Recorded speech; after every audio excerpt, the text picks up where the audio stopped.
Hello everyone, नमस्कार, welcome to Physics Verse. Physics Verse में आप सभी का बहुत बहुत स्वागत है। आज हम डिस्कस करने वाले हैं काइनेमेटिक्स का छठा लेक्चर और आज के लेक्चर में हम बात करेंगे analysis of motion in two dimension and ground to ground projectile motion. तो चलिए आगे बढ़ते हैं अपने लेक्चर की तरफ, लेकिन आगे बढ़ने से पहले चैनल को लाइक शेयर एंड सब्सक्राइब करना मत भूलिएगा, क्योंकि ये चैनल आपकी फिजिक्स की प्रिपरेशन को बहुत आसान बना देगा if you are preparing for JEE Mains advance and NEET. तो चलिए आगे बढ़ते हैं अपने कंटेंट की तरफ, देखते हैं क्या है भाई motion in two dimension. Motion in two dimension की एनालिसिस की बात करेंगे और एनालिसिस में सबसे पहला पार्ट जो हम कवर करने वाले हैं वो है हमारा डिस्प्लेसमेंट।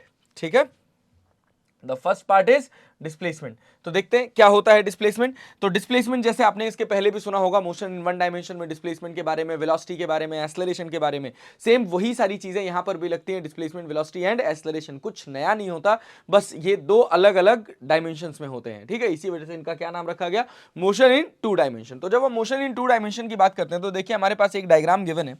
अगर इस डायग्राम के एक्सप्लेनेशन की बात करें तो इस पी पॉइंट को अगर मैं प्रेजेंट करूंगा तो मान लीजिए इस पी पॉइंट को हमने एक कोऑर्डिनेट से प्रेजेंट किया एक्स कॉमा वाई, मतलब इस पी पॉइंट की इस एक्स एक्सिस में वैल्यू एक्स है और वाई एक्सिस में वैल्यू वाई है। ठीक है, अब देखिए इस एक कोई ऑब्जेक्ट है जो इस ट्रेजेक्ट्री को जो ये लाइन बनी हुई है, इसी लाइन को छूता हुआ एक एंड से दूसरे एंड तक जा रहा है। तो इसमें मैंने दो पोजीशन मार्क करी, एक इनिशियल पोजीशन और एक फाइनल पोजीशन।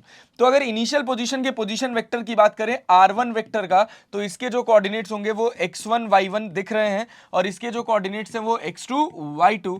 तो देखिए भाई r1 वेक्टर अगर लिखा जाएगा तो ये लिखा जाएगा x1 of i cap plus y1 of j cap. ठीक है, सेम एज r2 वेक्टर लिखा जाएगा x2 of i cap plus y2 of j cap, x2 of i cap plus y2 of j cap. अब object a से लेकर b तक गया तो इसके पोजीशन में चेंज हुआ और चेंज इन पोजीशन को अपन डिस्प्लेसमेंट बोलते हैं।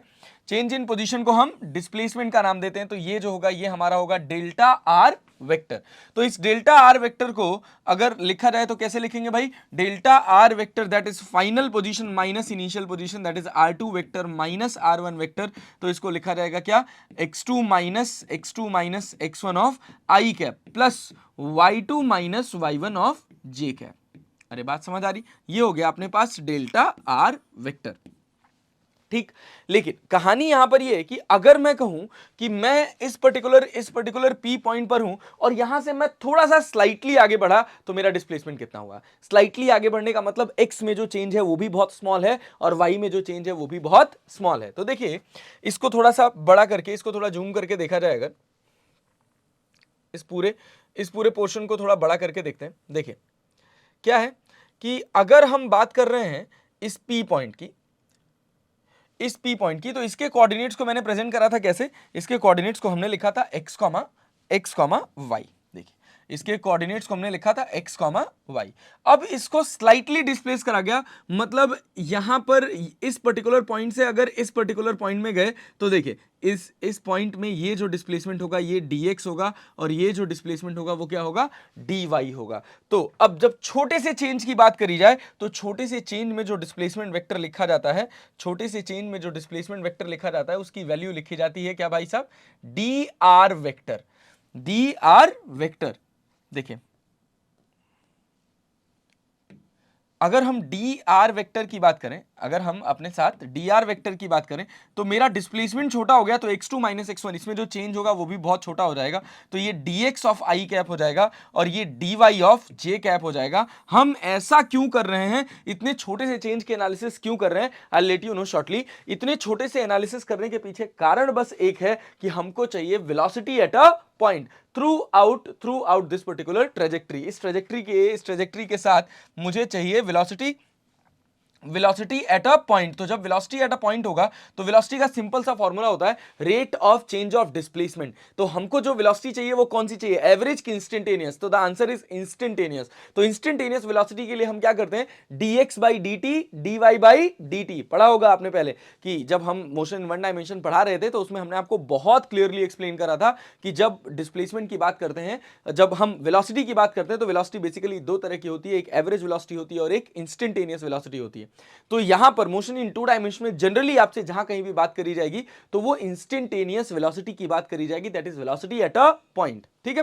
तो वेलोसिटी एट अ पॉइंट के लिए आपको क्या करना होगा कि सबसे पहली बात जो आपका डिस्प्लेसमेंट होगा, ये डिस्प्लेसमेंट आपका बहुत छोटा होना चाहिए। अगर ये डिस्प्लेसमेंट बड़ा हो गया तो फिर आप एक्सप्लेन नहीं कर पाएंगे, फिर आप इंस्टेंटेनियस वेलोसिटी कैलकुलेट नहीं कर पाएंगे। ठीक है, तो देखिए अब आपके पास मिल गया डिस्प्लेसमेंट वेक्टर dr वेक्टर बहुत छोटे से चेंज के लिए dx of i cap plus dy of J cap, dx of i cap plus dy of J cap. Same उसी ग्राफ की यहां पर भी बात करते हैं कि अगर आपके पास ये x एक्सिस है, ये y एक्सिस है और आपकी कुछ ऐसी ट्रेजेक्ट्री है, ठीक है, तो इसमें आपके दो पॉइंट्स होंगे, एक पॉइंट होगा ए, एक पॉइंट होगा बी। ये पॉइंट हो गया आपका ए, ये पॉइंट हो गया आपका बी, और किसी पर्टिकुलर पॉइंट पर आपको अब वेलोसिटी चाहिए। तो देखिए इस पर्टिकुलर पॉइंट पर जब आप टेंजेंट ड्रॉ करेंगे तो ये आपको दिखाई देगा वेलोसिटी का डायरेक्शन। अब ये वेलोसिटी होगी कितनी, तो देखिए ये एक्स एक्सिस से मान लीजिए कुछ एंगल बना रही है थीटा, तो इसका जो कंपोनेंट एक्स में आएगा that is written as V cos theta, और जो वाई एक्सिस में जाएगा that is written as V sine theta.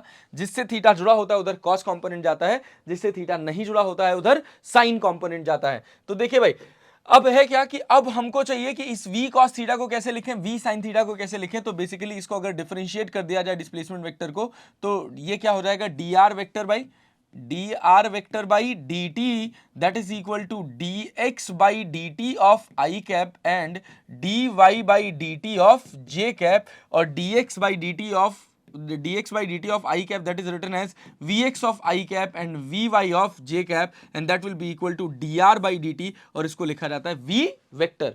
तो यहां से मुझे Vx की वैल्यू मिल जाएगी v cos थीटा और Vy की वैल्यू मिल जाएगी v sin थीटा। देखिए वहां पे हमने कंपोनेंट तोड़ के निकाला, v cos थीटा की वैल्यू हो गई Vx और v sin थीटा की वैल्यू हो गई Vy।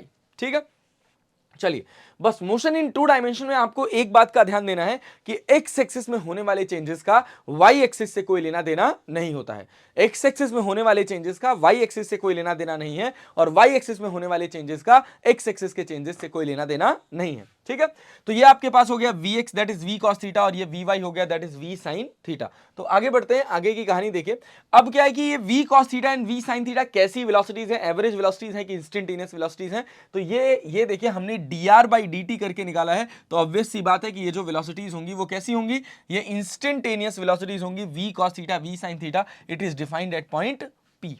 अरे बात समझ आ रही, ये हो गया अपने पास instantaneous velocity throughout two dimensional motion. अगर मुझे चाहिए इंस्टेंटेनियस एक्सेलरेशन, क्या चाहिए, इंस्टेंटेनियस एक्सेलरेशन, तो इंस्टेंटेनियस एक्सेलरेशन के लिए क्या करना है, अपने पास v वेक्टर इक्वल्स टू क्या है, v वेक्टर इक्वल्स टू क्या है, vx of i cap plus vy of j cap. तो अपने को करना क्या है भाई, इसको डिफरेंशिएट कर दो, तो dv वेक्टर बाई dt लिख दोगे तो ये कितना हो जाएगा, dvx by dt of i cap plus dvy of dt of j cap. तो dvx बाई dt को अपन क्या लिख लेंगे, ax of i cap plus ay of j cap and that is written as a vector. ठीक है, अब अगर हम बात करें वेलोसिटी वेक्टर के मैग्नीट्यूड की, तो मैग्नीट्यूड और डायरेक्शन निकालना ये तो हमने वेक्टर्स में ही सीख रखा था। It is written as vx square plus vy square. ठीक है, एंड tan थीटा अगर एंगल निकालना हो तो tan theta that is equal to perpendicular upon base. देखिए भाई tan थीटा, इस थीटा की वैल्यू अगर आपको निकालनी है तो ये आपके पास vy है और ये आपके पास vx है, तो tan theta that is written as vy by vx। कोई कष्ट वाली बात नहीं, सेम एज एक्सेलरेशन के साथ भी हो जाएगा, ax ay अपॉन ax कर देंगे तो आपको एक्सेलरेशन का डायरेक्शन मिल जाएगा, और under root of ax square plus ay square कर देंगे तो वो आपको रिजल्टेंट ऑफ एक्सेलरेशन मिल जाएगा।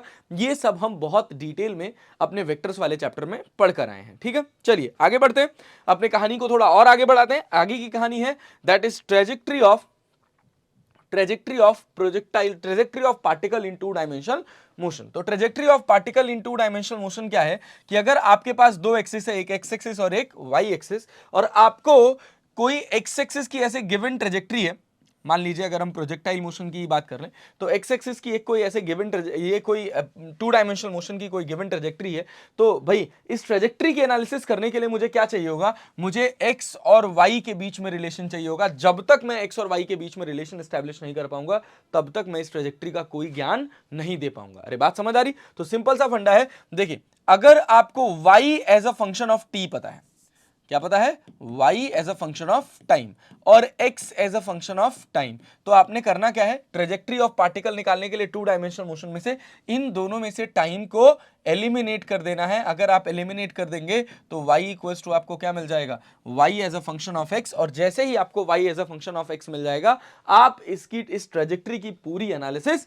कर सकते हैं। ठीक है, चलिए आगे बढ़ते हैं, देखते हैं क्या है इस पर बेस्ड एक क्वेश्चन है। देखिए कहा जा रहा है a particle moving in x y plane such that its velocity in x direction remains constant, कि एक कोई पार्टिकल है वो ऐसे चल रहा है कि उसकी एक्स एक्सिस में जो वेलोसिटी है वो कांस्टेंट है, और वो कितनी है, 5 मीटर पर सेकेंड। समय के साथ ये चेंज नहीं हो रही है, and its velocity in y direction varies with time as, और इसकी जो वेलोसिटी है वो वाई डायरेक्शन में बदल रही है 3t मीटर पर second, where t is time in second. Find the speed of the particle after time t equals to 10 second. 10 second बाद speed of the particle क्या होगा। तो देखिए velocity vector की बात करी जाए तो it will be written as 5 of i cap plus 3t of j cap, और मेरे से कितनी देर बाद पूछ रहा है, 10 सेकंड बाद। तो 10 सेकंड बाद मेरा जो velocity होगा वो कितना होगा, 5 of i cap, और t की जगह 10 रख देंगे तो 30 of j cap। अरे बात समझ आ रही। तो अब देखिए 5 of i cap plus 30 of J cap, तो इसके लिए मुझे करना क्या है, इसके लिए मुझे निकालना है क्या, speed of the particle after t equals to 10 second. तो देखिए जो वेलोसिटी का वेक्टर का जो मैग्नीट्यूड होता है ना, मैग्नीट्यूड ऑफ वेलोसिटी वेक्टर, इसको लिख लीजिएगा, मैग्नीट्यूड ऑफ वेलोसिटी, कौन सी velocity, instantaneous velocity. Magnitude of instantaneous velocity जो होता है यही स्पीड के बराबर होता है, और मैग्नीट्यूड की वैल्यू कितनी हो जाएगी, √5 का स्क्वायर प्लस 30 का स्क्वायर, तो ये हो जाएगा आपके पास 25, और ये हो जाएगा आपके पास 900, तो ये आपका हो जाएगा 925 अंडर रूट में, ये हो गया इतना मीटर पर सेकेंड, ये लगभग 31 के करीब आता है। v की वैल्यू हो गई 31 या 32 के करीब आएगा, 925 मीटर पर सेकेंड, ये हो गया आपके पास वेलोसिटी। ठीक है, अब आपके पास वेलोसिटी का स्पीड मिल गया, स्पीड ही निकालना था। अगर वेलोसिटी का डायरेक्शन निकालने के लिए भी कहता तो मैं क्या कहता, क्या direction of motion of the particle at that time, तो डायरेक्शन निकालने के लिए कह दिया तो direction equals to tan theta, tan theta equals to क्या हो जाएगा, देखो भाई 10 सेकंड पर इनकी वेलोसिटी कहीं यहाँ होगी, ये हो जाएगा आपके पास थीटा, ये हो जाएगा vy, ये हो जाएगा vx, तो tan theta equals to vy by vx, that is 30/5, तो ये कितना हो जाएगा अपने पास 6, तो theta will be equal to tan inverse 6, ये अपना एंगल आ जाएगा। ठीक है, देखिए ये हो गया अपने पास थीटा। अच्छा दूसरा पार्ट क्या कह रहा है, acceleration of the particle at t equals to 5 second and its direction, acceleration of the particle, तो वेलोसिटी क्या है अपने पास, वेलोसिटी है 5 of i cap plus 3t of J cap, और अगर मैं इसको डिफरेंशिएट कर दूं dv बाई dt कर दूं तो मुझे एक्सेलरेशन मिलेगा, 5 का डिफरेंशिएशन हो जाएगा 0 ऑफ आई कैप, और 3t का हो जाएगा 3 ऑफ जे कैप, मतलब जो हमको एक्सेलरेशन मिलेगा वो 3 ऑफ जे कैप मिलेगा। इस एक्सेलरेशन का जो मैग्नीट्यूड होगा वो होगा 3 मीटर पर सेकेंड स्क्वायर, और इसका जो डायरेक्शन होगा, डायरेक्शन किधर होगा, direction will be equal to in y axis. ठीक है, डायरेक्शन जो हो जाएगा वो आपका वाई एक्सिस में आ जाएगा। ये हो गया आपके पास एक्सेलरेशन। नेक्स्ट पार्ट क्या पूछ रहा है, displacement of the particle at that instant, इस इंस्टेंट पर पार्टिकल का डिस्प्लेसमेंट कितना होगा। तो देखिए डिस्प्लेसमेंट की इक्वेशन आपको नहीं दे रखी है, लेकिन आपको v इक्वल्स टू क्या पता है, v इक्वल्स टू आपको पता है 5 of i cap plus 3t of J cap. ठीक है, अब चाहिए आपको डिस्प्लेसमेंट, तो डिस्प्लेसमेंट के लिए आप क्या करेंगे, डिस्प्लेसमेंट के लिए आप क्या करेंगे, आपको vx देखना होगा दैट इज 5, ठीक है, और vy आपको देखना होगा दैट इज 3t, तो vx की जगह क्या लिखा जाएगा, dx by dt that is equal to 5, और vy की जगह लिखा जाएगा dy by dt that is 3t। ठीक है, अब dx इक्वल्स टू आ जाएगा आपके पास 5 dt, और dy इक्वल्स टू आ जाएगा आपके पास 3t dt, और पार्टिकल अगर ओरिजिन से स्टार्ट हो रहा है तो 0 से लेकर x तक, 0 से लेकर t तक, 0 से लेकर y तक, 0 से लेकर t तक, तो dx की जगह हो जाएगा x, और ये हो जाएगा 5t, और y की वैल्यू आपके पास आ जाएगी 3t स्क्वायर बाई 2। ठीक है, तो अब मुझे चाहिए क्या, अब मुझे चाहिए डिस्प्लेसमेंट, डिस्प्लेसमेंट कहां, displacement of the particle at that instant, मतलब 5 सेकंड पर डिस्प्लेसमेंट कितना होगा, तो 5 सेकंड पर पार्टिकल की x एक्सिस में वैल्यू होगी 25, और y एक्सिस में वैल्यू होगी 3 इंटू 25 डिवाइडेड बाई 2। ठीक है, तो ये अपने पास आ जाएगा कितना, 75/2, और ये हो गया अपने पास 25। तो डिस्प्लेसमेंट निकालना है, x, y पता है, तो डिस्प्लेसमेंट वेक्टर का जो मैग्नीट्यूड होगा वो किसके बराबर हो जाएगा, वो हो जाएगा 25 का स्क्वायर प्लस 75/2 का स्क्वायर। इसको आप फर्दर सॉल्व कर सकते हैं। ठीक है। अच्छा, अब उसके बाद कह दे कि डिस्प्लेसमेंट, भाई डिस्प्लेसमेंट है तो उसका डायरेक्शन भी तो होगा। डायरेक्शन निकालने के लिए आपको क्या लिखना है, tan theta that is perpendicular upon base that is 75/2 divided by 25। तो ये कितना हो जाएगा, ये हो जाएगा आपके पास theta will be equal to tan inverse 3/2। ये आपके पास एंगल आ जाएगा डिस्प्लेसमेंट वेक्टर का। ठीक है, ये डिस्प्लेसमेंट वेक्टर का मैग्नीट्यूड हो गया और ये डिस्प्लेसमेंट वेक्टर का एंगल हो गया। अच्छा, इसमें कुछ और एक पार्ट है क्या, एक पार्ट और क्वेश्चन में है, और वो क्या कह रहा है, equation of trajectory of the particle if it starts from t equals to 0 from rest at origin. ठीक है, अगर ये यहां से स्टार्ट हो रहा है भैया तो इक्वेशन ऑफ ट्रेजेक्ट्री क्या होगा, तो देखिए x इक्वल्स टू क्या मिला है मुझे, x इक्वल्स टू मिला है, इक्वेशन ऑफ ट्रेजेक्ट्री निकालने के लिए कुछ खास बात नहीं है, x इक्वल्स टू 5t और y इक्वल्स टू क्या मिला है अपने पास 3t स्क्वायर बाई 2। तो t की जगह अपन क्या लिख सकते हैं, x बाई 5, तो y will be equal to 3 into x square by 50, 5 5 जा 25, 25 2 जा 50, तो y will be equal to 3/50 of x square. और इससे हमको पता चला कि जो ट्रेजेक्ट्री होगी वो कैसी होगी, वो पैराबोलिक होगी, क्योंकि ये y is directly proportional to x square. ये जो इक्वेशन होता है, this equation is known as equation of parabola. तो ये हो गई आपके पास आपकी पूरी सारी की सारी कहानी प्रोजेक्टाइल मोशन में मोशन इन 2 डायमेंशन की कंप्लीट एनालिसिस की। चले आगे बढ़े, आइए देखते हैं अपने नेक्स्ट पार्ट की कहानी। नेक्स्ट पार्ट की कहानी क्या है, इसी का दूसरा क्वेश्चन कह रहा है कि a particle move in x y plane with constant acceleration alpha directed along the negative y-axis. The equation of the trajectory of the particle is y equals to ax minus bx square, where a and b are constant. Find the velocity of the particle when it passes through origin. जब ये origin से पास करेगा तो इसकी velocity क्या होगी, ये भी देखिए बहुत बढ़िया, बहुत शानदार क्वेश्चन है इक्वेशन ऑफ ट्रेजेक्ट्री का। इक्वेशन ऑफ ट्रेजेक्ट्री के कितने अच्छे क्वेश्चंस पूछे जा सकते हैं। ये पहला सवाल था जो डेटा बेस्ड क्वेश्चन था कि आपको कैसे सारी चीजें कैलकुलेट करनी है। Speed of the particle after t equals to 10 second निकालने के लिए कुछ खास करने की जरूरत नहीं थी, टी की जगह 10 रख दिया। फिर डायरेक्शन निकालने के लिए हमने भाई वेलोसिटी वेक्टर अगर हमको पता है तो हम मैग्नीट्यूड भी निकाल सकते हैं और डायरेक्शन भी निकाल सकते हैं, सेम एज हमने एक्सेलरेशन निकाला, सेम एज हमने डिस्प्लेसमेंट निकाला। ठीक है, लेकिन अब यहां पर थोड़ा ट्रेजेक्ट्री का एक अच्छा सवाल जिसमें कह रहा है कि ट्रेजेक्ट्री की इक्वेशन ही आपको दे दी उसने, और क्या दे दिया, y equals to ax minus bx square, y equals to ax minus bx square, it is given to you.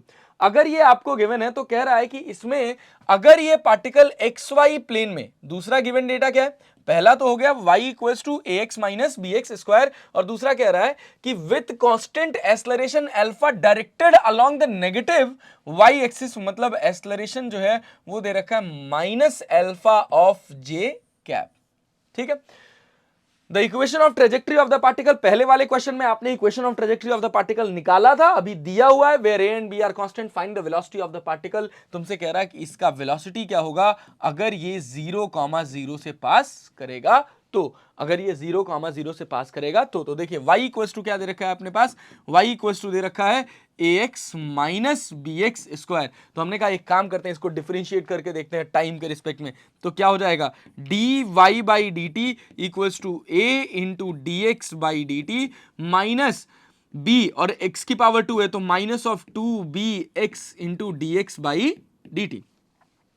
तो dy बाई डी टी को अपन क्या लिख सकते हैं, dy by D t can be written as vy और a dx by D t is written as vx minus 2bx, और dx by D T को अपन क्या लिख सकते हैं, vx। तो अगर मैं vy की बात करूं तो vy will be equal to a minus 2bx into a minus 2bx into vx। ये हो गया अपने पास velocity in y axis with respect to x axis, कि y एक्सिस की वेलोसिटी और x एक्सिस की वेलोसिटी में क्या रिलेशन होगा। अब कहा गया कि एक्सेलरेशन तुमको पता है, तो अगर एक्सेलरेशन मुझे पता है तो मैं इसको एक बार फर्दर डिफरेंशिएट करूं तो d y by D t will be equal to, अब देखो यहां पे दो वेरिएबल है, एक्स भी वेरिएबल है, वी एक्स भी वेरिएबल है, तो एक बार इसको छोड़ देंगे, वी एक्स को डिफरेंशिएट करेंगे, फिर वी एक्स को छोड़ देंगे, इसको डिफरेंशिएट करेंगे, तो देखो a माइनस 2bx को छोड़ दिया और vx का डिफरेंशिएशन लिख दिया dvx बाई dt, फिर उसके बाद प्लस साइन लगाया, vx को छोड़ दिया, a का डिफरेंशिएशन हो गया 0 और 2bx का डिफरेंशिएशन हो गया कितना, 2b into dx by dt, और यहां पर आ जाएगा आपके पास इसका वाला माइनस। ठीक है, तो आपको क्या मिल जाएगा, a minus a minus d v y by D T को अपन ए वाई लिख सकते हैं और ये किसके बराबर हो जाएगा a minus two B X into D V X by D T को अपन लिख सकते हैं ए एक्स और प्लस वी एक्स, क्या ये कितना हो जाएगा, ये हो जाएगा अपने पास minus of two B D x by D T को वी एक्स हो जाएगा, तो ये लिख सकते हैं इसको वी एक्स स्क्वायर। अरे बात समझ आ रही। अब देखिए कहा जा रहा है क्वेश्चन में कि एक्सेलरेशन जो दे रखा है minus alpha of J cap दे रखा है, मतलब ए एक्स की वैल्यू कितनी है 0 और ए वाई की वैल्यू कितनी है माइनस अल्फा, तो minus alpha will be equal to minus of two b into we x square, minus से माइनस कट जाएगा तो वी एक्स स्क्वायर की वैल्यू आपको मिल जाएगी alpha by two b, v x square की वैल्यू हो गई आपके पास अल्फा बाई टू बी। अब आपको वी एक्स स्क्वायर मिल गया, अगर आपको वी वाई स्क्वायर मिल जाए, अगर आपको वी वाई स्क्वायर मिल जाए तो क्या आप वेलोसिटी नहीं निकाल सकते हो भाई, तो वी वाई स्क्वायर की वैल्यू कितनी हो जाएगी, देखो वी वाई की वैल्यू दे रखी A minus two B X into we X, तो वी वाई अपने पास दे रखा है A minus B X, A minus two B X ना, V Y equals to A minus two B X into we X, तो A minus two B X a minus two B X into we x, ठीक है, तो दोनों side square कर दिया जाए, ये भी स्क्वायर ये वी एक्स का स्क्वायर, और वी एक्स स्क्वायर की वैल्यू कितनी दे रखी है, वी एक्स स्क्वायर की वैल्यू दे रखी है अल्फा बाई टू बी, तो अपने पास V Y square will be equal to A minus two B x square into alpha by two B, ये हो गया। अब मेरे से कह रहा है कि find the velocity of the particle when passes through the origin, अगर मुझे Vx और Vy पता है तो V will be equal to, velocity will be equal to Vx square plus Vy square. अरे बात समझ आ रही, ये हो जाएगा उस वेलोसिटी का मैग्नीट्यूड। तो देखिए Vx स्क्वायर मुझे पता है कितना अल्फा बाई टू बी, और Vy स्क्वायर कितना पता है मुझे, ये पता है मुझे a minus two B x square alpha by two b. लेकिन सवाल में एक आ गया कि ये जो वेलोसिटी आपको निकालनी है, ये वेलोसिटी कहां निकालनी है, जब x की वैल्यू कितनी हो जाए 0, जब x की वैल्यू 0 हो जाएगा तो 2bx आपका 0 हो जाएगा, तो v की वैल्यू कितनी मिल जाएगी, v will be equal to under root of alpha by two b plus ये कितना हो जाएगा अपने पास a square alpha by to be, तो v will be equal to, अगर मैं इसमें से alpha by two b common कर लूं तो क्या मिल जाएगा भाई, alpha by two b into one plus a square, this is your velocity at origin. अगर मुझे ओरिजिन पर डायरेक्शन चाहिए तो मैं डायरेक्शन के लिए क्या लिखूंगा, tan theta, direction will be written as tan theta is perpendicular upon base, and ये किसके बराबर हो जाएगा, a square alpha by two B upon alpha by two B, अल्फा बाई टू बी से alpha by two B cut जाएगा, तो tan थीटा की वैल्यू हो जाएगी आपके पास a स्क्वायर, तो theta will be equal to tan inverse a square. ये है आपके पास एक शानदार सा क्वेश्चन, इस तरह के क्वेश्चन जेईई एडवांस जैसे एग्जाम्स में पूछे जाते हैं। ये ट्रेजेक्ट्री का क्वेश्चन है, बहुत बढ़िया सवाल है, अगर आप इसको समझ पा रहे हैं that means your brain is expanding. और मैं आपको 100% अथॉरिटी के साथ कह रहा हूं कि अगर आप ये लेक्चर्स बहुत फ्रीक्वेंटली पढ़ रहे हैं, बहुत फ्रीक्वेंटली देख रहे हैं, तो आप बहुत आराम से अपनी प्रिपरेशन को पेस दे सकते हैं। ठीक है, चलिए आगे बढ़ते हैं अपने नेक्स्ट पार्ट की तरफ। देखिए नेक्स्ट पार्ट क्या कह रहा है, projectile motion, the very important part, projectile motion. तो प्रोजेक्टाइल मोशन क्या है, द प्रोजेक्टाइल मोशन की बेसिक डेफिनेशन लिखी जाती है, the motion of an object, the two dimensional motion of an object under the influence of gravity only, कि केवल gravity के इन्फ्लुएंस में जो टू डायमेंशनल मोशन होता है उसी को बोलते हैं प्रोजेक्टाइल मोशन। तो देखिए अगर मैं किसी ऑब्जेक्ट को ऐसे फेंक रहा हूं, और जो प्रोजेक्टाइल मोशन हम पढ़ने वाले हैं, इसका जो सबसे पहला पार्ट हम पढ़ने वाले हैं वो basically ground to ground projectile motion है। अगर किसी ऑब्जेक्ट को यहां से u वेलोसिटी से अगर यहां से फेंका जा रहा है, कितने एंगल पर, थीटा एंगल पर, तो इसकी x एक्सिस में वेलोसिटी होगी u cos theta, y axis में वेलोसिटी होगी u sin थीटा, और इस पर एक एक्सेलरेशन लग रहा होगा नीचे की तरफ, that is g, and it is known as acceleration due to gravity. तो ये कौन सी डायरेक्शन में लग रहा है, ये लग रहा है अपना y एक्सिस में, that is acceleration in y axis, and it is equal to minus of g। तो देखिए अगर एक्सेलरेशन y एक्सिस में लग रहा है तो केवल y एक्सिस की वेलोसिटीज में चेंज होगा, x एक्सिस की वेलोसिटी में कोई चेंज नहीं होगा। Through out projectile motion, through out projectile motion, इसमें जो हॉरिजॉन्टल रफ्तार है, इसके हॉरिजॉन्टल रफ्तार में कोई चेंज नहीं होगा। हॉरिजॉन्टल रफ्तार जो है वही रहेगी, क्योंकि हॉरिजॉन्टल डायरेक्शन में कोई एक्सेलरेशन नहीं है। और अगर एक्सेलरेशन जीरो होता है तो हमें पढ़ाया गया है the acceleration of the object is zero, it means that the object can be in state of rest or the object can be in state of uniform motion, और you can call it like कि moving with uniform velocity. ठीक है, चलिए देखिए, तो कहा जा रहा है कि अगर एक ऑब्जेक्ट है, इसको u वेलोसिटी से थीटा एंगल पर फेंका गया, तो x एक्सिस में इसकी वेलोसिटी आएगी u cos थीटा और y एक्सिस में इसकी वेलोसिटी जाएगी u sin थीटा, और ये u cos theta through out motion कभी भी चेंज होने वाला नहीं है। तो इसी से एक सिंपल सा क्वेश्चन बना लिया गया, कहा गया कि भाई अच्छा x एक्सिस में वेलोसिटी चेंज नहीं होने वाली है, तो एक काम करो, एक बात बताओ कि अगर मैं ओरिजिन से 0,0 से किसी ऑब्जेक्ट को 50 मीटर पर सेकेंड से फेंक रहा हूं at an angle of 37 degree, at an angle of 37 degree, तो मेरे से सवाल पूछा गया find the velocity of the particle, find the velocity of the particle when it makes an angle of 90 degree, when it makes an angle of 90 degree from its initial projection, initial projection मतलब उस समय आपको इस particle की रफ्तार बतानी है जब ये अपनी इनिशियल प्रोजेक्शन से कितना एंगल बना रहा होगा, 90 डिग्री का एंगल बना रहा होगा। तो देखिए ये यहां से इसका अगर मैं ट्रैजेक्टरी बनाऊं तो ये कुछ इस हिसाब की ट्रैजेक्टरी बनेगी।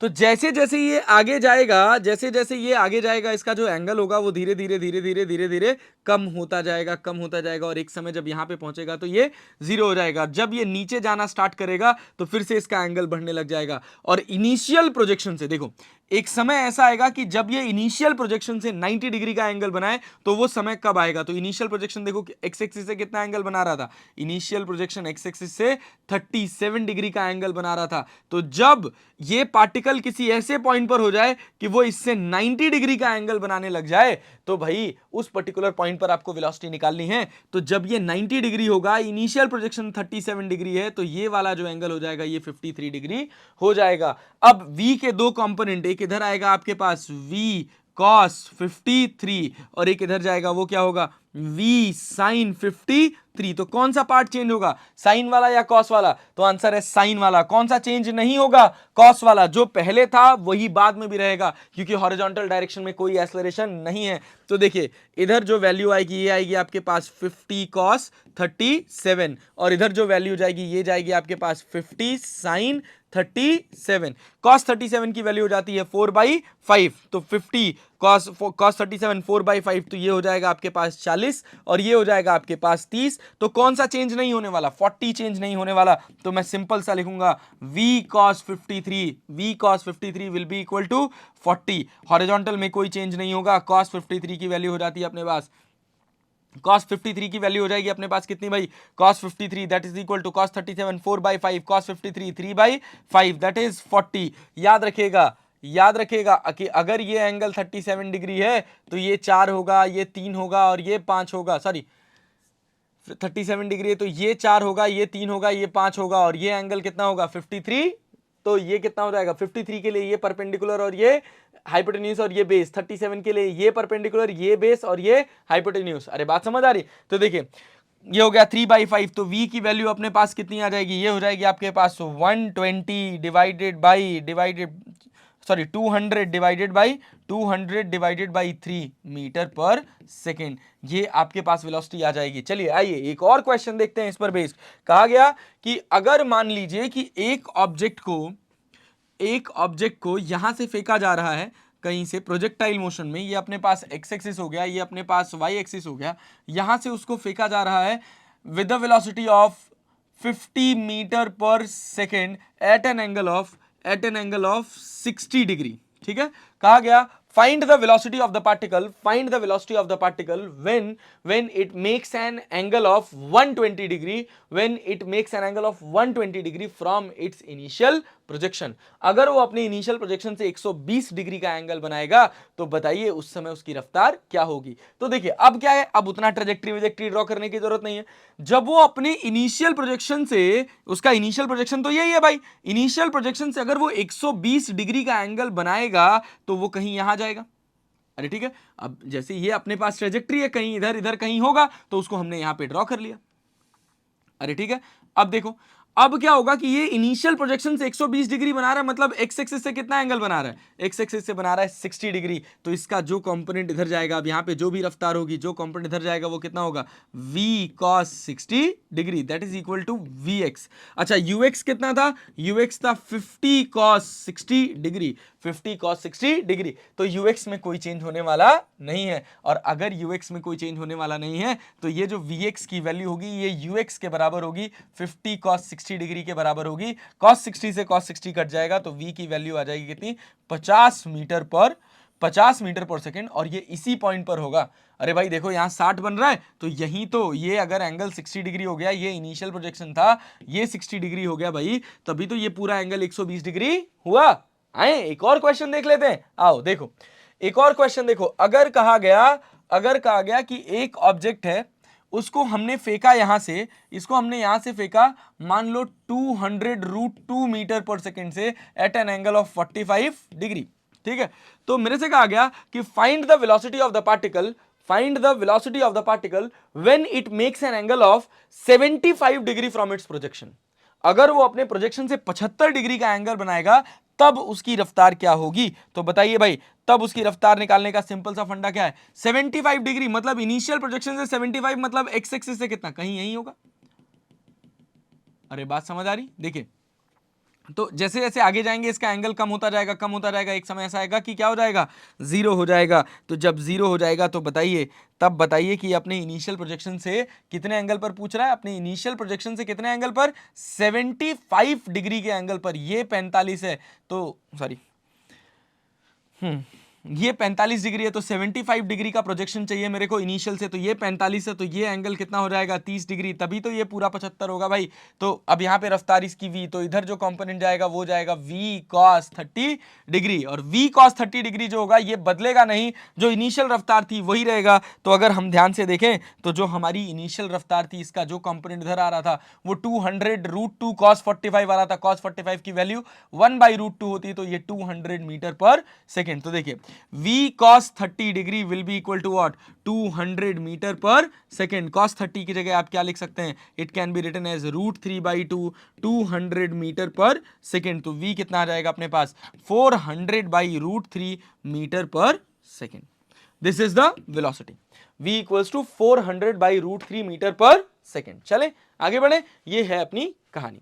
ये अपनी कहानी क्या कि अगर मुझे इनिशियल प्रोजेक्शन से किसी पर्टिकुलर स्पेसिफिक एंगल पर वेलोसिटी निकालनी है और मुझे इनिशियल वेलोसिटी का मैग्नीट्यूड और डायरेक्शन गिवन है, तो हम बहुत आसानी से इसको कैलकुलेट कर सकते हैं। इसमें कोई बहुत हाई फाई बहुत बड़ी बात नहीं है, it is a very simple thing. But यही है कि जब आपने इस तरह के क्वेश्चंस कभी प्रैक्टिस नहीं किए रहते हैं, ऑल ऑफ सडन आ जाता है, तो आप प्रोजेक्टाइल के फॉर्मूले ढूंढने लग जाते हो कि फॉर्मूले से इन क्वेश्चंस को कैसे लगाया जाएगा। अरे बात समझ आ रही, चलिए आइए आगे बढ़ते हैं। आगे की कहानी है अपनी एनालिसिस ऑफ प्रोजेक्टाइल मोशन। किसी प्रोजेक्टाइल मोशन की आपको एनालिसिस करनी है तो आप उसकी एनालिसिस कैसे करेंगे। तो पहले अगर हम प्रोजेक्टाइल मोशन की बात करें तो देखिए प्रोजेक्टाइल मोशन की जो बेसिक ट्रेजेक्ट्री होती है वो कैसे होती है, ये आपकी हो गई वाई एक्सिस, ये हो गई आपकी एक्स एक्सिस, और इसमें अगर किसी ऑब्जेक्ट को u वेलोसिटी से थीटा एंगल पर फेंका जा रहा है तो इसकी जो बेसिक ट्रेजेक्ट्री बनेगी वो कैसी बनेगी भाई, वो कुछ इस तरह की ट्रेजेक्ट्री देखने को आपको मिलेगी। देखिए एक जगह वो अपनी मैक्सिमम हाइट पर पहुंचेगा, यहां से लेकर ये कुछ दूर जाके गिरेगा जिसका नाम हॉरिजॉन्टल रेंज, और इसको यहां से लेकर यहां तक जाने में जो समय लगेगा उस समय को कहा जाएगा टाइम ऑफ फ्लाइट। तो देखिए इनिशियल वेलोसिटी u है, इसके दो कंपोनेंट होंगे, एक इधर आएगा वो क्या होगा u cos थीटा, एक ऊपर जाएगा वो क्या होगा u sin थीटा। जिस एक्सिस से थीटा जुड़ा है उधर cos कंपोनेंट, जिससे थीटा नहीं जुड़ा है उधर sin कंपोनेंट। तो u का जो कंपोनेंट इधर आएगा that will be equal to u cos theta, जो कंपोनेंट इधर जाएगा वो क्या होगा u sin थीटा।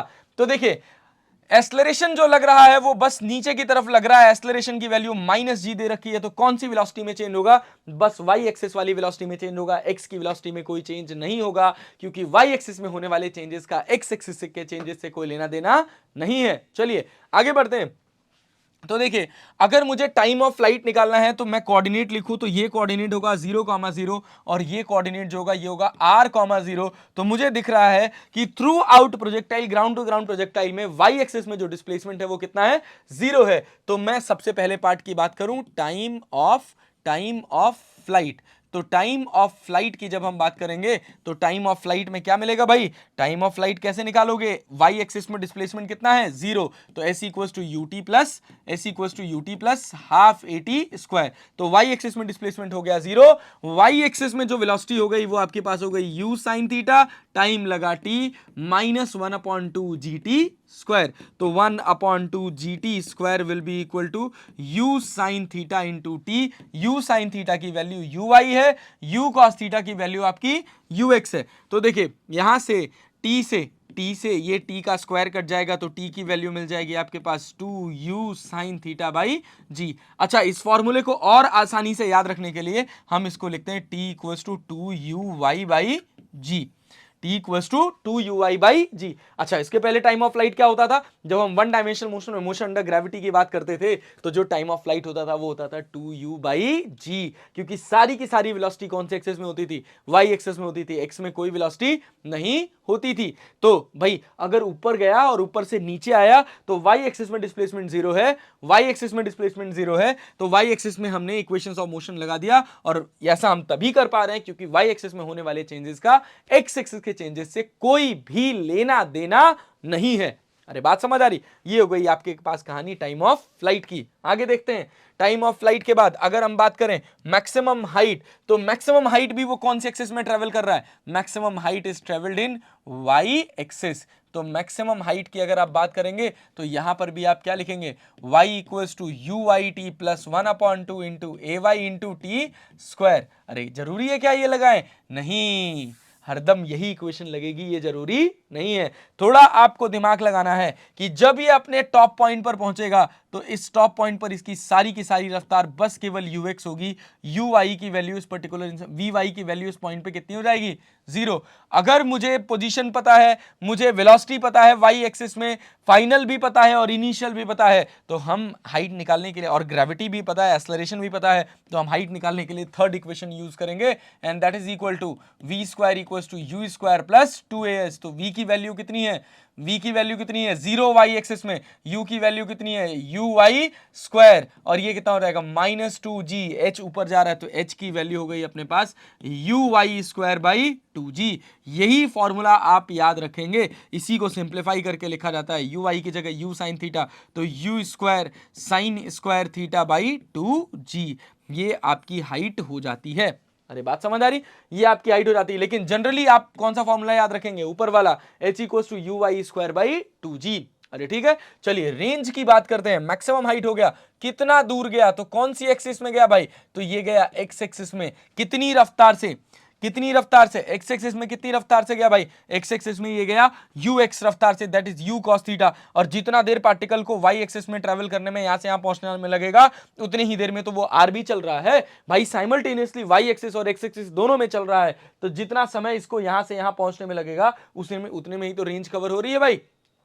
तो देखो टाइम ऑफ फ्लाइट कितनी देर तक ये हवा में रहा, 2u sin थीटा बाई जी। इसी टाइम ऑफ फ्लाइट को दो पार्ट में तोड़ देते हैं तो टाइम ऑफ एसेंड और टाइम ऑफ डिसेंड हो जाता है। टाइम ऑफ एसेंड मतलब इस जगह से इस पॉइंट तक जाने की रफ्तार, और टाइम ऑफ डिसेंड मतलब यहां से नीचे आने की रफ्तार। तो देखिए टाइम ऑफ फ्लाइट आपके पास 2uy बाई जी है, रेंज r इक्वल्स टू, तो जब रेंज की बात करेंगे तो अब यहां पर लगेगा x equals to uxt plus 1/2 into ax into t का स्क्वायर। तो x की वैल्यू अपने पास r है, ux को ux रहने दीजिए, ये t आपको t रहने दीजिए, ax acceleration in x axis is, acceleration in x axis is 0। तो ये आपके पास कितना हो जाएगा plus 1/2 into 0 into t square. तो r will be equal to ux into t.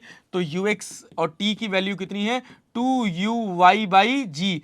तो रेंज का एक general formula 2ux into u y by g, इससे क्वेश्चंस को लगाना बहुत आसान होता है। इसी फॉर्मूले को सिंप्लीफाई करके एक और फॉर्मूला बनाया गया, और वो क्या बनाया गया, 2ux की जगह लिखा जाएगा u cos थीटा, uy की जगह लिखा जाएगा u sin theta divided by g। तो r की वैल्यू हो जाएगी आपके पास कितना, u square u square sine theta cos theta multiplied by 2 कितना हो जाएगा, u square sine 2 theta divided by g. अब आपकी मर्जी कि आपको कौन सा फॉर्मूला याद करना है। वैसे मैं आपको बता दूं कि r equals to 2ux into u y by g, ये सबसे सिंपल फॉर्मूला है, यही रटेंगे, इससे आपके क्वेश्चंस ज्यादा आसानी से निकलेंगे। क्योंकि जब भी आपको रेंज यूज करना होगा ना सर, तो आपको क्या साइन 2 थीटा को 2 sine theta into cos theta lastly लिखना पड़ेगा ही। तो बेसिकली अपने पास टोटल प्रोजेक्टाइल मोशन में 3 फॉर्मूले हो गए। पहला फॉर्मूला हो गया टाइम ऑफ फ्लाइट, दूसरा हो गया हॉरिजॉन्टल रेंज, तीसरा हो गया मैक्सिमम हाइट। अच्छा, इस फॉर्मूले को एक जगह इकट्ठा करते हैं और फिर देखते हैं। तो टाइम ऑफ फ्लाइट का हमने एक फॉर्मूला पढ़ा 2u sin थीटा बाई जी, जिसको बेसिकली लिखा जाएगा 2u by g, and it is written as 2u sin theta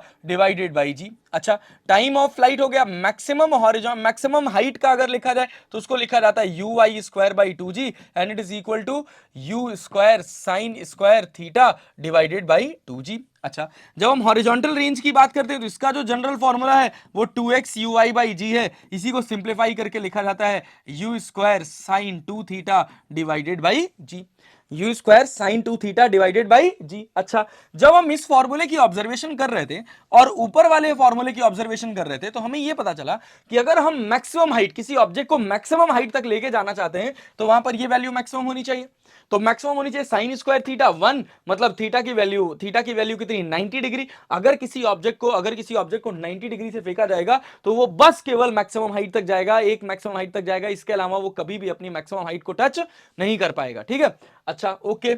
अगर मुझे सबसे दूर फेंकना हो, तो अगर सबसे ज्यादा दूर फेंकना हो तो उसके लिए क्या है भाई, तो आर का फॉर्मूला है अपने पास क्या, u square sine 2 theta divided by g. तो जब साइन 2 थीटा मैक्सिमम होगा तो रेंज मैक्सिमम होगी, और साइन 2 थीटा की मैक्सिमम वैल्यू 1 हो गई। अच्छा, तो 2 theta will be equal to कितना हो जाएगा, 2 theta will be equal to 90 degree, sine 90 की वैल्यू 1 होती है, तो theta will be equal to 45 degree. अरे बात समझ आ रही, अगर एंगल 45 डिग्री हुआ, तभी रेंज मैक्सिमम होगी, इसके अलावा रेंज मैक्सिमम होने वाली नहीं है। मतलब अगर एंगल 45 डिग्री से ज्यादा हुआ तो रेंज कम हो जाएगी, और अगर एंगल 45 डिग्री से कम हुआ तो भी रेंज कम हो जाएगी। अच्छा, तो मैंने कहा ओके, अब इससे फिर एक इंटरप्रिटेशन करते हैं। इंटरप्रिटेशन में हमने कहा कि एक एक्स एक्सिस हो गई अपनी, एक वाई एक्सिस हो गई अपनी। अब इसमें हम दो ऑब्जेक्ट को फेंक रहे हैं, एक ऑब्जेक्ट को यू वेलोसिटी से फेंक रहे हैं जो एक्स एक्सिस से थीटा एंगल बना रहा है, और एक ऑब्जेक्ट को यू वेलोसिटी से फेंक रहे हैं जो वाई एक्सिस से थीटा एंगल बना रहा है। तो दोनों की रेंज सेम होगी, अलग अलग होगी, क्या होगा आइए इंटरप्रेट करते हैं। तो जब हम पहले वाले पार्ट की बात कर रहे हैं R1, तो R1 की वैल्यू कितनी हो जाएगी अपने पास, U के दो कंपोनेंट, एक इधर आएगा वो क्या होगा U cos थीटा, और एक इधर जाएगा वो क्या होगा U sin थीटा। पहले वाले को तोड़ दिया हमने, तो जब हम पहले वाले की रेंज की बात करेंगे R1, तो वो अपने पास कितना मिलेगा भाई, ये अपने पास मिलेगा 2ux uy बाई जी। अरे बात समझ आ रही है, या आप ऐसे लिख सकते हैं u square sine 2 theta divided by g, ये हो गया। अच्छा, जब R2 लिखेंगे तो R2 में ये एंगल कितना होगा, ये एंगल क्या 90 माइनस थीटा हो जाएगा। तो R2 की वैल्यू कितनी हो जाएगी, यू स्क्वायर साइन 2 थीटा की जगह क्या लिखेंगे 90 minus theta divided by g. तो R2 की वैल्यू हो गई अपने पास u square sine 180 minus 2 theta divided by g, और साइन 180 माइनस थीटा जो होता है ये क्या होता है, ये भी साइन थीटा ही होता है। तो R2 की वैल्यू अपने को मिल गई क्या, u square sine 2 theta divided by g. अरे जो रेंज R1 का आया वही रेंज R2 का आया। अच्छा, तो डायग्राम से जरा देखते हैं कैसा डायग्राम पॉसिबली बनना चाहिए। तो हमने जब दोनों के डायग्राम्स ड्रॉ करे, तो जो पहला वाला था इसका डायग्राम हमको कुछ इस तरह मिला, देखो भाई इस तरह मिला। अच्छा, दूसरे वाले का कैसा मिला होगा, तो दूसरे वाले का जब हमने डायग्राम ड्रॉ करा तो वो हमको कुछ इस तरह मिला, दोनों का रेंज सेम है। बहुत बढ़िया, तो जब दोनों का रेंज सेम निकल गया तो हमने कहा अच्छा एक बात बताओ, क्या दोनों का टाइम ऑफ फ्लाइट भी सेम होगा क्या, तो नहीं होगा भाई। मुझे दिख रहा है कि ये ज्यादा उड़ के जा रहा है, तो ऊपर वाले का टाइम ऑफ फ्लाइट ज्यादा होगा, और नीचे वाले का जो टाइम ऑफ फ्लाइट होगा वो कम होगा। ऊपर वाले को अगर हमने 2 माना और नीचे वाले को हमने 1 माना, तो time of flight of 1 will be less than time of flight of 2। ठीक है, तो कहा कि अच्छा इनका रेंज के साथ कोई रिलेशन हो सकता है क्या, तो हमने कहा चलो ट्राई करके देखते हैं कि अगर दोनों का टाइम ऑफ फ्लाइट मुझे पता हो तो क्या मैं रेंज निकाल सकता हूं। अरे भाई रेंज निकाल सकता हूं, देखते हैं कुछ रिलेशन बनता है तो बनाते हैं भाई। तो बिल्कुल यार इंपॉर्टेंट रिजल्ट है ये, याद रखना पड़ेगा, अच्छा लगेगा। तो अगर पहले वाले की बात करें पहले वाले की बात करें देखो, तो पहले वाले का जो कंपोनेंट इधर आ रहा है वो क्या आ रहा है, यू कॉस थीटा, और इधर जो जा रहा है वो क्या जा रहा है, यू साइन थीटा। दूसरे वाले का जब तुम कंपोनेंट तोड़ोगे तो इसका जो कंपोनेंट इधर आएगा वो क्या आएगा, यू कॉस थीटा, और जो इधर जाएगा वो क्या होगा, यू साइन थीटा। तो पहले वाले का जो x कंपोनेंट है वो क्या है, u cos थीटा, और जो y कंपोनेंट है uy की वैल्यू वो क्या है, u sin थीटा। और दूसरे वाले में क्या है, दूसरे वाले में जो ux है वो है अपने पास u sin थीटा ux2। अच्छा, जो uy2 है वो कितना है, u cos थीटा। अच्छा, जो ux2 है क्या uy1 के बराबर है, और जो uy2 है क्या ux1 के बराबर है? अरे बिल्कुल भाई। तो time of flight of one अगर हम लिखेंगे, time of flight of one, तो ये कितना होगा, 2u/g।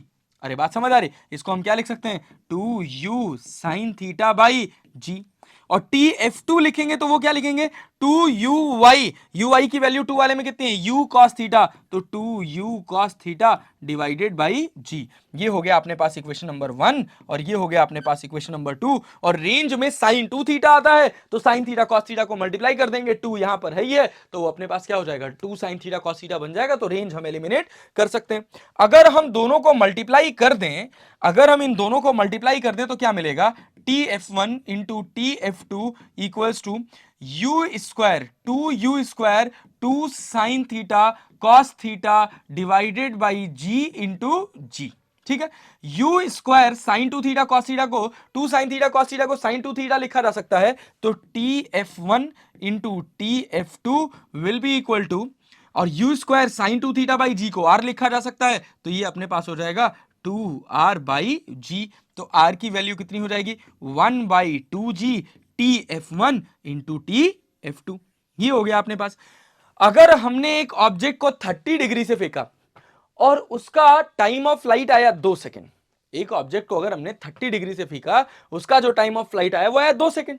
एक ऑब्जेक्ट है उसको मैंने 60 डिग्री से फेंका और उसका टाइम ऑफ फ्लाइट जो आया वो आया 4 सेकेंड। अरे बात समझ आ रही, तो कहा गया बताओ रेंज क्या होगी, तो r equals to 1/2g into TF1 into TF2। तो 1/2g की वैल्यू 10, TF1 2 और यहां 4, इस 2 से ये 2 कट जाएगा, रेंज की वैल्यू आ जाएगी अपने पास 40 मीटर। ऐसे क्वेश्चंस भी पूछे जाते हैं जिनको आप बिना पेन चलाए भी सॉल्व कर सकते हैं, कोई खास बात नहीं है इसमें, कोई भी कठिन बात नहीं है। चलें आगे बढ़े, आइए बढ़ते हैं अपने नेक्स्ट पार्ट की तरफ। नेक्स्ट पार्ट इसी की और ऑब्जर्वेशन, इसी की और डिटेल ऑब्जर्वेशन। तो जब अगली एनालिसिस हमने करी तो हमने कहा अच्छा ये एक्स एक्सिस था, ये वाई एक्सिस था। तुम कह रहे हो कि जब हम इसको u वेलोसिटी से फेंक रहे हैं यहां से थीटा एंगल बनाते हुए, तो ये जो डिस्टेंस हॉरिजॉन्टल डिस्टेंस ट्रेवल कर रहा है, अगर वो r ट्रेवल कर रहा है तो सेम वेलोसिटी से सेम u वेलोसिटी से y एक्सिस से थीटा एंगल बनाते हुए जो ऑब्जेक्ट जाएगा उसकी भी रेंज सेम होगी। तो दोनों का टाइम ऑफ फ्लाइट सेम होगा क्या, नहीं, टाइम ऑफ फ्लाइट अलग अलग हो गया। अच्छा, हमको एक बात और दिख रही है कि इसका मैक्सिमम हाइट h1 है, इसका मैक्सिमम हाइट h2 है। अरे बात समझ आ रही, तो भैया अगर मैं कहूं कि रिलेशन स्टैब्लिश करो h1 h2 और r के बीच में, तो क्या तुम कर पाओगे यार, क्या तुम कर पाओगे भाई? तो h1 की वैल्यू अगर लिखी जाएगी तो h1 की वैल्यू क्या लिखी जाएगी, यू स्क्वायर, इस u के दो कंपोनेंट, एक इधर आएगा अपने पास u cos थीटा और एक इधर जाएगा क्या, u sin थीटा। तो h1 जो होगा वो होगा u square sine square theta divided by 2g। अच्छा, जब तुम h2 लिखोगे तो ये कितना हो जाएगा, इसका जो कंपोनेंट इधर आएगा वो क्या होगा, u square cos square u cos theta, sorry क्या आएगा, u cos थीटा। तो यहां पे क्या हो जाएगा, u square cos square theta divided by 2g। अच्छा ठीक है, चलो इसी को थोड़ा सा अलग तरह से समझते हैं कि ठीक है भाई, अगर मैं किसी ऑब्जेक्ट को u वेलोसिटी से थीटा एंगल पर फेंक रहा हूं तो इसके हमने दो कंपोनेंट करने हैं। एक जो कंपोनेंट इधर आया वो u cos थीटा, इसको मैंने ux माना, और जो कंपोनेंट इधर गया वो क्या गया, u sin थीटा, इसको मैंने ui माना। तो देखो मैं u cos थीटा को ux लिख सकता हूं, u sin थीटा को ui लिख सकता हूं। भाई इसका जो कंपोनेंट इधर आया वो u cos थीटा है, तो क्या इसके ux के बराबर होगा कि नहीं होगा, तो बिल्कुल होगा। तो हमने कहा एक काम करते हैं, इसको आसानी से लगाते हैं। तो h1 इक्वल्स टू, अगर हम इसको फर्दर लिखना चाहें तो ऐसे भी लिख सकते हैं, u y square by 2g, और h2 लिखना चाहे तो h2 को लिख सकते हैं ux स्क्वायर बाई 2g। अरे ये x एक्सिस वाली वेलोसिटी नहीं है, दूसरे वाले का जो कंपोनेंट धरा है u cos थीटा, ये पहले वाले का हॉरिजॉन्टल कंपोनेंट है, तो उसको मैंने लिख लिया ux। अरे बात समझ आ रही? अब देखो, अब क्या है, अब दो तरीके हैं, या तो इसको इक्वेशन 1 डैश और 2 डैश से सॉल्व करो या 1 2 से सॉल्व करो। तो जब मैं 1 एंड 2 से सॉल्व करूंगा साइन थीटा कॉस थीटा, तो मेरा साइन 2 थीटा का फॉर्मेट बन रहा है, यहां पर भी बन रहा है। मैं कह रहा हूं कि मुझे इन दोनों से कैलकुलेशन करना आसान लगेगा, तो अगर हम इन दोनों को मल्टीप्लाई कर दें तो h1 इंटू h2 कितना हो जाएगा, ux into ui divided by 2g का होल स्क्वायर। अब हम जानते हैं रेंज का formula 2ux into u i by g होता है, तो 2 से मल्टीप्लाई कर दिया और 2 से डिवाइड कर दिया, तो h1 इंटू h2 की वैल्यू हो गई अपने पास 2ux you i by g को r लिख दिया, r बाई 4 और यहां पे स्क्वायर कर दिया, तो ये हो गया अपने पास r स्क्वायर, और ये किसके बराबर हो जाएगा 16 h1 इंटू h2, तो r की वैल्यू आ जाएगी 4 रूट h1 इंटू h2। अरे ठीक है, एक तो ये सॉल्यूशन हो गया। दूसरा क्या, अगर इसका साइन थीटा कॉस थीटा वाला फॉर्मेट मल्टीप्लाई करोगे तो साइन थीटा कॉस थीटा का स्क्वायर बनेगा, तब भी आपका सेम ही आंसर आएगा, कोई अलग आंसर आने वाला नहीं है। तो कोशिश करा करिए कि आप जो भी फॉर्मूले यूज करें वो ऐसे यूज करें कि वो आपका समय बचा सके, क्योंकि जिस कंपटीशन की आप प्रिपरेशन कर रहे हैं उस कंपटीशन में समय का बहुत महत्वपूर्ण रोल है। ये रहा हमारे पास complete analysis of projectile motion. ठीक है, चलिए आइए आगे बढ़ते हैं। आगे की कहानी क्या है कि equation of trajectory. Equation of trajectory क्या है भाई? इक्वेशन ऑफ ट्रेजेक्ट्री क्या कहती है? इक्वेशन ऑफ ट्रेजेक्ट्री नहीं, इक्वेशन ऑफ ट्रेजेक्ट्री करने से पहले हम कुछ बेसिक क्वेश्चन देख लेते हैं। एक सिंपल सा क्वेश्चन कि अगर मान लीजिए कि आपके पास एक एक्स एक्सिस है, एक वाई एक्सिस है, इसमें किसी ऑब्जेक्ट को आपने 100 रूट 2 से 45 डिग्री एंगल पर प्रोजेक्ट किया मीटर पर सेकंड से। ठीक है, तो मेरा सबसे पहला सवाल, सबसे आसान क्वेश्चन कि बताइए इसका टाइम ऑफ फ्लाइट क्या होगा। टाइम ऑफ फ्लाइट का फॉर्मूला क्या होता है? टाइम ऑफ फ्लाइट निकालने से पहले इसके दो कंपोनेंट कर दीजिए। एक हो जाएगा आपके पास ux that is equal to 100 root 2 cos 45 की वैल्यू 1/2 होती है, 1/√2 होती है, तो 100 मीटर पर सेकंड। साइन 45 भी वही होता है, तो यहां भी क्या हो जाएगा 100 मीटर पर सेकंड। तो जब पहला पोर्शन पूछा गया टाइम ऑफ फ्लाइट, तो टाइम ऑफ फ्लाइट के लिए t इक्वल्स टू फॉर्मूला क्या होता है 2uy बाई जी, तो t 2ui की वैल्यू कितनी है 100 डिवाइडेड बाई जी 10, ये हो जाएगा, तो ये हो जाएगा t will be equal to 20 second. Total time कितना आ गया अपने पास? आ गया 20 सेकेंड। ठीक है, चलिए आगे बढ़ते हैं। ये हो गया अपने पास टाइम ऑफ फ्लाइट। अच्छा, मेरे से कहा गया बताओ ये कितनी मैक्सिमम हाइट जाएगा, तो एच मैक्स इक्वल टू क्या होता है you I square by 2g, तो यू आई की वैल्यू कितनी है अपने पास 100 into 100 divided by 2 into ji, g की वैल्यू हम 10 मान ले रहे हैं, 1 0 से 1 0 कट जाएगा, 2 5 10, तो एच की वैल्यू आ जाएगी अपने पास 500 मीटर। अच्छा, अब मेरे से पूछा गया बताओ कितना रेंज ट्रेवल करेगा, तो r इक्वल्स टू कितना हो जाएगा, r will be equal to 2ux into u i by g. तो 2ux की वैल्यू कितनी है अपने पास, ux इज 100 ui इज 100, तो 100 into 100 divided by g, g की वैल्यू हो गई 10, इससे ये कट जाएगा और r will be equal to अपने पास हो जाएगा कितना 2000 मीटर। रेंज आ गया अपने पास 2000 मीटर। ठीक है, अच्छा ओके, बहुत बढ़िया, रेंज आ गया अपने पास 2000 मीटर, हाइट आ गया अपने पास 500 मीटर। तो सवाल ये पूछा गया कि बताइए find velocity of the particle eight x, y, कोई भी वो x, y हो सकता है। मान लीजिए मैं कह रहा हूं 200 हो गया y में और x में हो गया अपने पास 1500, 1500 200 पर वेलोसिटी क्या होगी। अरे बात समझ आ रही? तो कैसे निकालेंगे भाई, तो कैसे निकालेंगे, वेलोसिटी निकालना है भाई, इस पर्टिकुलर पॉइंट पे वेलोसिटी क्या होगी, तो third equation vx square equals to ux square plus 2ax। अरे बात समझ आ रही? एक्स एक्सिस की बात कर रहे हैं, तो vx square will be equal to ux square plus 0, क्योंकि एक्स एक्सिस में जो एक्सेलरेशन है वो 0 है, तो vx की वैल्यू ux के बराबर हो जाएगी। सिंपल सी बात है, तो ux है अपने पास 100, तो ये हो जाएगा अपने पास 100 मीटर पर सेकेंड। vy की बात करें तो vy equals to vy square equals to uy square plus 2ay into y लिखेंगे। अब जब वी वाई स्क्वायर निकालेंगे तो थोड़ा ध्यान दीजिएगा इसको करते समय, ये बहुत जरूरी बात है। यू आई की वैल्यू अपने पास कितनी दे रखी है, यू आई की वैल्यू दे रखी है 100, 100 का square plus 2 into a Y की वैल्यू -10 और वाई की वैल्यू आपको दे रखी है कितनी 1500, ठीक है, सॉरी वाई की वैल्यू आपको दे रखी है 200, ठीक है, y आपके पास हो गया 200, तो we Y square will be equal to कितना हो जाएगा 100 का जब आप स्क्वायर करेंगे तो ये आपके पास हो जाएगा कितना 10,000।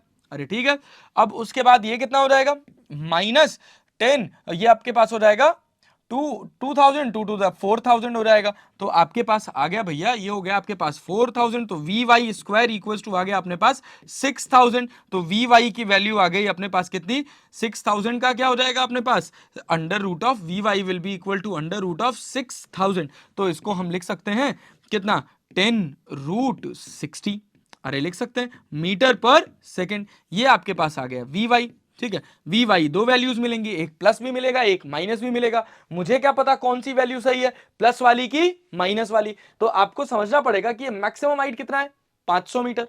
मैक्सिमम हाइट कितना है 500 मीटर। 500 मीटर जब ये जा रहा है मैक्सिमम हाइट तक, तो उसके पास इसकी दो वेलोसिटी मिल रही है, एक मिल रही है +10 अंडर रूट 60 और एक मिल रही है -10 अंडर रूट 60। इसका मतलब ये है कि अगर ये मैक्सिमम हाइट 500 मीटर है और वो 200 मीटर पर है, अगर वो अपनी मैक्सिमम हाइट जो है उसका 500 मीटर है और 200 मीटर पे मुझे कैलकुलेशन करनी पड़ रही है, तो देखिए दो रफ्तार मिलेगी वाई की, एक वहां पे मिलेगी वी वाई, एक यहां पर मिलेगी वी वाई। ये नेगेटिव होगी और ये पॉजिटिव होगी। ये वैल्यू आपको यही जस्टिफाई करती है। अरे बात समझ आ रही। ये हो गया हमारा वेलोसिटी। किसी भी गिवन कोऑर्डिनेट पे हम वेलोसिटी भी कैलकुलेट कर सकते हैं। चलें आगे बढ़े। ओके, तो आगे बढ़ते हैं आगे की कहानी। इक्वेशन ऑफ ट्रेजेक्ट्री से पहले हम कुछ और बातें कर लेते हैं। देखिए हुआ क्या कि सेम क्वेश्चन में पिछले क्वेश्चन की बात कर रहे हैं कि अगर हम किसी ऑब्जेक्ट को u velocity that is 100√2 metre per second से फेंक रहे हैं 45 डिग्री पर, तो वो कुछ इस तरह से जा रही है। तो हमने क्या क्या निकाल दिया, इसका टाइम ऑफ फ्लाइट कैलकुलेट कर दिया, इसका मैक्सिमम हाइट कैलकुलेट कर दिया, इसका हॉरिजॉन्टल रेंज कैलकुलेट कर दिया। किसी भी गिवन कोऑर्डिनेट पे x, y पर हम क्या कर सकते हैं, हम इसकी वेलोसिटी निकाल सकते हैं। और x और y अगर हमको पता है तो क्या हम, अगर हमको x पता है हमको y पता है, तो क्या हम डिस्प्लेसमेंट भी निकाल सकते हैं, तो बिल्कुल निकाल सकते हैं। तो displacement will be equal to under root of x square plus y square. अच्छा, अब यहां पर मुझे दोनों वेलोसिटीज मिल गई। x की भी वेलोसिटी कितनी मिली, x की वेलोसिटी अगर हम ध्यान से देखें तो x की वेलोसिटी हमको मिल गई 100 मीटर पर सेकेंड, और y की जो वेलोसिटी मिल गई, x की वेलोसिटी मिल गई हमको 100 मीटर पर सेकेंड, और y की जो वेलोसिटी मिल गई वो हमको मिल गई कितनी, y की वेलोसिटी हमको मिल गई कितनी, कितनी मिल गई भाई 10√60 मीटर पर सेकेंड। अरे बात समझ आ रही। y की वेलोसिटी हमको मिली 10√60 मीटर पर सेकेंड, प्लस और माइनस। तो कौन सा आंसर सही होगा ये कैसे हम जज करेंगे, तो देखिए उसमें आपको रेंज के बारे में देखना है कि रेंज कौन सी रेंज पर पूछ रहा है, 1500 मीटर। इसकी टोटल रेंज कितनी है 2000 मीटर, तो मतलब ये वाली जो रेंज होगी 1000 इसके आगे है। तो जो वेलोसिटी हम कंसीडर करेंगे वो कौन सी होगी, v y will be equal to -10√60 metre पर सेकेंड। देखिए अगर हम यहां तक बात करें, पूरा रेंज अगर हमारा 2000 है तो ये रेंज हमारा 1000 होगा, तो 1500 जो होगा वो कहीं यहां लाई करेगा। तो याद रखिएगा अपने वेलोसिटीज का सही चुनाव। तो वेलोसिटी वेक्टर जब आप लिखेंगे तो इसको लिखेंगे कितना 100 of i cap -10√60 of J cap. अब आपसे इस वेलोसिटी का मैग्नीट्यूड पूछे तो भी आप निकाल सकते हैं, डायरेक्शन पूछे तो भी आप निकाल सकते हैं। मैग्नीट्यूड की बात करेगा तो हम क्या करेंगे, √100 का स्क्वायर प्लस 10√60 का स्क्वायर। 100√100 का स्क्वायर करेंगे तो ये आपको मिलेगा 10,000, और 10√60 का स्क्वायर करेंगे तो ये आपको मिलेगा कितना 6000। तो ये कितना हो जाएगा अपने पास 16,000 अंडर रूट में 16,000। अरे बात समझ आ रही। अभी आपके पास हो गया 16,000 √16,000 मीटर पर सेकेंड, ठीक है। अब अगर मुझे डायरेक्शन चाहिए तो मैं डायरेक्शन के लिए क्या करना, मैंने tan theta that is equal to y by x. तो y की वैल्यू कितनी, -10√60 डिवाइडेड बाई 100। तो इससे ये कट जाएगा तो अपने को क्या मिल जाएगा tan theta will be equal to minus of √60 divided by 10। अच्छा, नेगेटिव थीटा का क्या मतलब है? नेगेटिव थीटा का अगर आप मतलब समझेंगे तो देखिए आपकी जो वेलोसिटी होगी वो कहीं इधर होगी, और ये जो आपका थीटा होगा, ये जो एंगल होगा ये आपका क्लॉकवाइज एंगल होगा, और ये कैसा मिलेगा? ये आपको मिलेगा नेगेटिव। इसी वजह से यहां पर कैसा सिंबल आया? Negative, minus of under root of 60 by under root of 60 by कितना हो गया अपने पास? √60/10। अरे बात समझ आ रही? ये रहा अपने पास पूरा क्वेश्चन प्रोजेक्टाइल मोशन का। अब मिलते हैं आपसे नेक्स्ट लेक्चर में, and will discuss in detail about the equation of trajectory of projectile motion.